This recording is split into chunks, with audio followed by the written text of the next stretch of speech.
Pride of the Americas happened. It took the power and sheer force of will by Fort Lauderdale, Wilton Manors, Broward County, and hundreds of volunteers to push Pride of the Americas over the finish line, but they did it.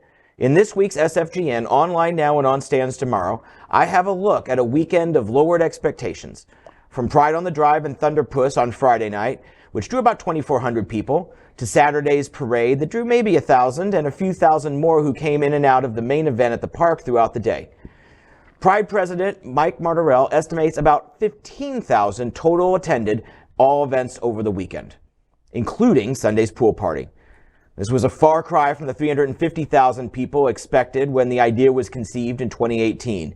Instead of a hemispheric celebration, it felt like a very local, small-town pride.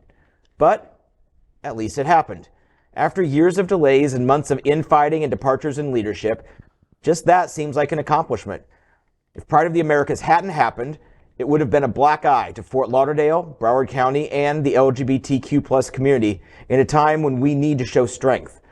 The future of Pride Fort Lauderdale is uncertain. Its board is nearly depleted, its finances are tenuous, its reputation is wounded.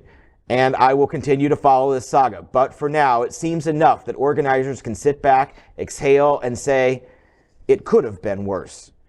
And it did. About a month before it happened, I was like, it's 50-50 this is going to happen because major sponsors were pulling out.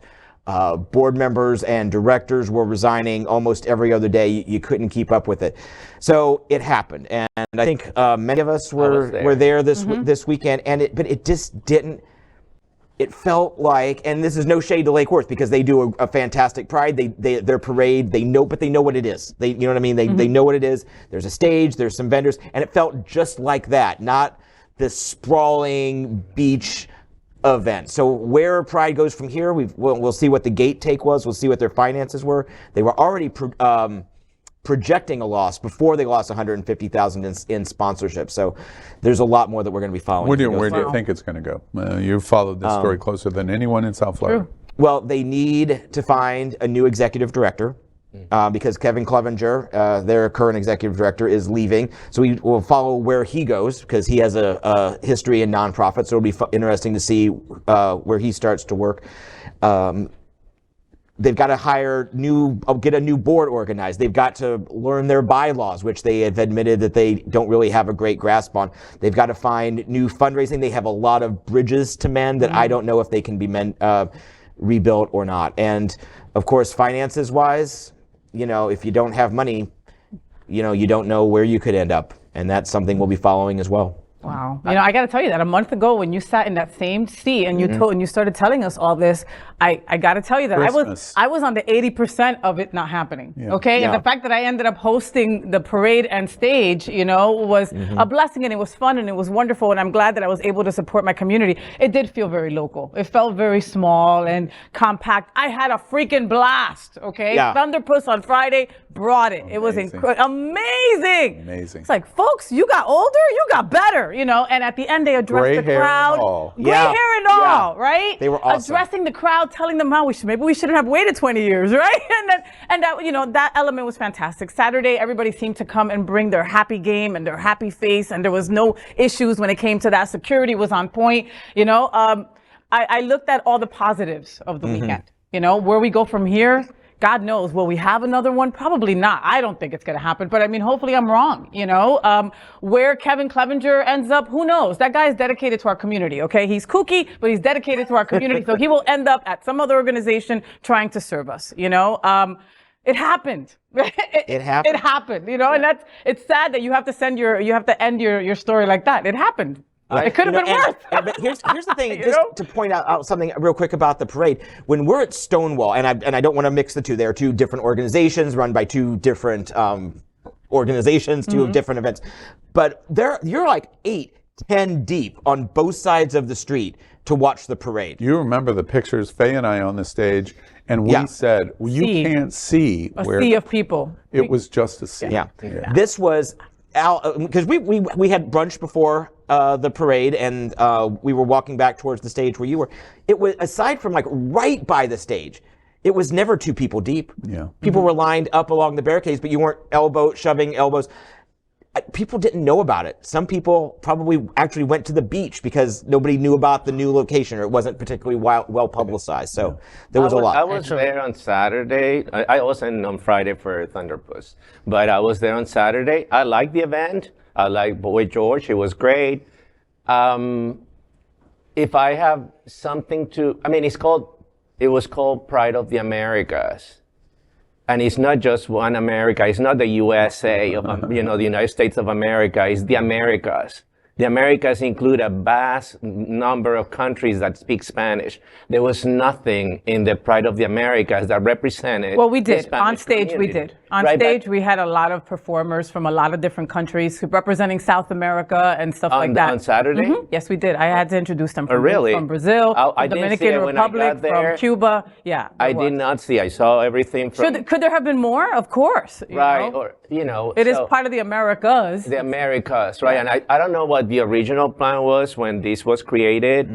It was much bigger. Much bigger, and probably much 350,000 people that were expecting, right? That's what you said? Those were numbers that were tossed around when it was conceived, yeah. It was originally planned to compete with the philosophy of a World Pride. World Pride. Sydney's I was going just on thinking about next week. I went to Toronto for World Pride, New York City, where, Fort Lauderdale has a very, very strong gay community. I mean, we're probably one of the, top 3 in gayest the country. places on planet Earth. Right. So to me, Toronto, a very multicultural city, obviously much larger, parade, really represented all cultures. Yeah. And that is, if anything I have to say about the event, was that it was lacking on that. But I did like on Saturday, I like Boy George, I like the setup. It was good. I did like it. I've never gone to an event at that place. I'm like, why don't more people use this? This is so It's pretty. beautiful. It's brand new. It's relatively new. Is So, it? yeah.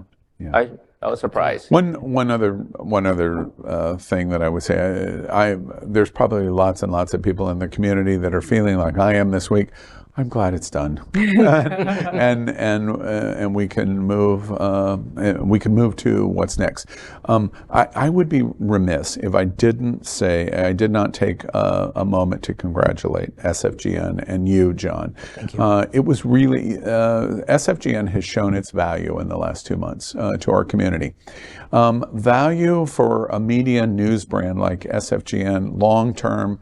Norm Kent and Jason and John Hayden, you don't evaluate the value of your LGBT media brand on whether you agree with the stories or not. Yes.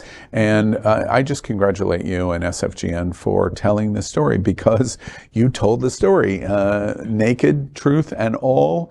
We're just telling you what's happening. And expecting the pushback and still doing it. That takes cojones. Yes. I'm going to tell you what cojones means. Do you want to tell them what cojones means?